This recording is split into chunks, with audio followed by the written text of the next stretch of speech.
자, 우리가 이런 길을 밟아왔습니다. 네, 여기 보시면 여기 보이세요? 네. 처음에 윤리학이란 게 왜 생겼는지에 대해서 우리가 이야기했어요. 기억하시는지 모르겠는데 첫째 했던 것이 그겁니다. 그 전에는 어떤 지식을 습득하면 소크라테스 같은 경우 이렇게 지행이 일치한다. 이렇게 아는 거 알면 깨달으면 내 행동도 변하고, 그러니까 불교식 수행으로 따지면 도노하는 게 중요하다. 깨달으면 다 완성되는 것이다라는 얘기를 했는데 입장을 취했었는데 아리스토텔레스 오면서 행하는 게 그냥 행하는 게 아니더라 하고 어떻게 행하는가에 대한 학문적 탐구를 시작합니다. 윤리학의 시작은 잘 들어보세요. 윤리의 시작은 태고입니다. 인간이 존재하면서부터 윤리는 시작됩니다. 내가 이웃을 해치지 말아야 되고 뭐 법전도 있고 규율도 있고 사회적인 규약도 있고. 그런데 이것을 합리적으로 탐구하기 시작한 것은, 그 말은 어떻게 하면 윤리적인 행위를 잘 할 수 있는가. 서양에서 이제 그 근원을 아리스토텔레스에서 찾는 거고요. 그러니까 왜 윤리학이 필요한가에 대해서 제일 처음 나눠봤고요. 그때 얘기했던 게 우리가 온정적 그 간섭주의 같은 게 왜 문제가 되는지 이런 얘기를 하면서 시작했었습니다. 그 다음에 행위 중심의 근대 윤리학에 대해서 논의했었죠. 기억하시죠? 이제 칸트와 벤덤을 얘기하면서. 근데 행위 중심의 근대 윤리학이 현대에 들으면서 참 적용하기가 어려운 거예요. 현대 사회에 새로 나타나는 문제점들, 그리고 사회 문화적으로 변했기 때문에. 그래서 덕윤리라는 게 등장했고, 뭐 덕윤리가 현대 윤리의 모든 것은 아닙니다. 다른 현대 윤리 사상도 많이 있는데 특히 의료윤리 분야에서는 덕윤리를 지배적으로 다룹니다.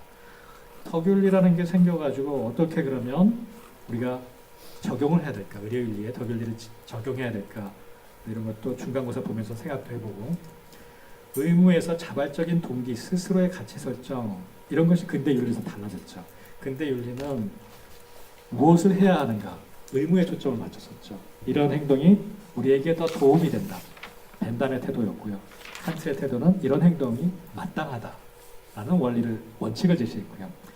근데 이제 덕윤리에 가면 스스로 동기를 부여하고 내가 스스로 가치를 설정해서 행동하는, 좀 더 이렇게 명확하지 않은 개념으로 바뀌었고요. 어떻게 윤리적 갈등을 해석할 것인가에 중점을 두었습니다. 의료 윤리적인 그 문제들과 학문적인 방향 자체가. 그래서 뭐 안락사 문제를 어떻게 볼 것인가, 뭐 배아 복제를 어떻게 볼 것인가. 근데 이런 관심이 덕윤리로 돌아가면서 전환되면서 무엇이 덕인가? 우리가 도대체 어떤 성품을 지향하고 살아야 될 것인가, 어떤 게 덕인가, 아레테인가, 그리고 그 덕을 어떻게 수행할 것인가, 내 자신을 수양할 것인가. 그래서 여기 제가 아레테랑 에티케란 말을 썼습니다. 이 대의정성에도 계속 나오는 것처럼 내 자신을 어떻게 계속 수양해서 그 덕에 이를 것인가, 또 그 근원적으로 무엇이 덕인가. 과연 손사막쌤이 대의정성에서 얘기하듯이 그렇게 모든 사람을 구제하고 측은지심을 발휘하는 것이 의사로서 가져야 할 덕인가? 만약 그렇다면 그걸 덕으로 여러분들이 가슴속에 봉준호 감독이 얘기했던 대로 카브 한다면, 새겨둔다면 여러분들이 가져야 할 행동들도 거기에 마땅하게 바뀔 겁니다. 그것이 덕윤리적 관점입니다. 내가 가져야 될 이상적인 덕의 상태를 깨닫고 그 깨달음에 비추어서 내 자신을 수양해 나가고, 단순히 깨달음으로 끝나는 게 아니죠. 에티켓이 사람을 만든다.